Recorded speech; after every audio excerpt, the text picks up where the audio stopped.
coming into this one. What did you think of his performance tonight? I thought he was outstanding. I thought he played, he's a slender kid, but he played physical.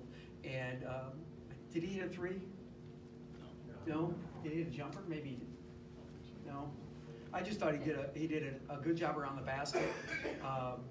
And he was aggressive. And Coach Beilein does as good a job as anybody in the country finding that center late on a roll, close to the basket, late in the clock. And his scheme is really good that way. And I thought he played well. I was wondering how they were going to do things without Matthews and who they were going to go to, because they're thin too. And I thought he did a really nice job. When did you know Matthews wasn't playing? Just right before the game. Yeah, they hit that pretty well. They got off to a good start against you guys. What went wrong early for you? Everything, right? I thought they were more aggressive on offense, more physical on defense. So you go in and you look, I'll diagnose our problems here, right? So we've got 3 starters over 15 at halftime, 2 subs 5 for 7, running the same offense. Like, why does it work for the subs but not the? So I think you have to look at your mental challenge. You're playing, Michigan is playing for a championship. You've got to meet or exceed that kind of intensity, and we certainly weren't up for that challenge.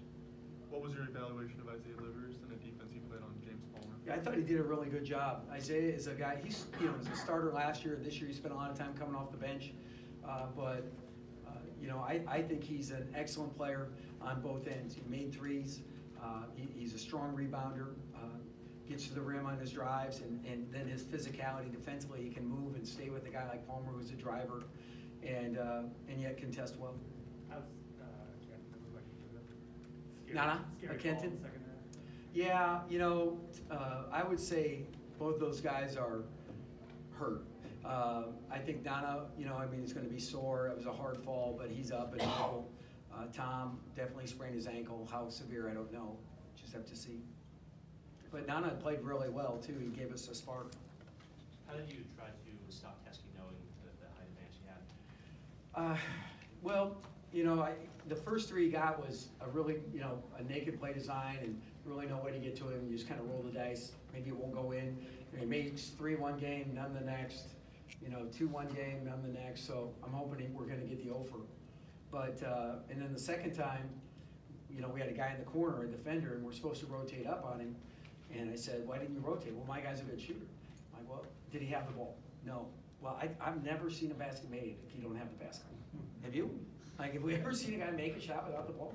So you got to get your butt up there and rotate. And we didn't, and he made us pay. And now the tone has been set, What made Michigan's pick and pop pick and roll game so hard to defend Smith? That they made those threes. I guess just generally, what kind of improvement have you seen with Teske over the years? Yeah, that's a good question. Teske is a young kid that came in, and really, until the end of last season, he really wasn't on a scouting report. But you could see, I forget what game it was. He came in and played well. It's close to the Big Ten tournament. Maybe he was even in the Big Ten tournament.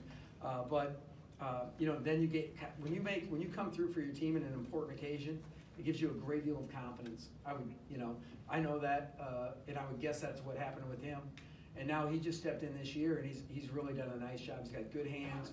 He's large, a big human being, and yet he's got that skill set where he can go out and make shots, especially threes. And that's a tough matchup, especially when you just got rid of Wagner, and you're thinking, okay, good. And then John's really stepped up this year and played well. Did you know, watching the Michigan State video, that it was going to make your job tougher tonight? Yeah. You like, if they're going to play for a conference championship, you can't lose at home. Certainly can't lose at home to a 10th place team, and so you talk to your guys, you get them going, and I think that just making shots early deflated our guys some. But hey, this is not a league to feel sorry for yourself. Anything else for Coach? Thanks, everybody. Thank you.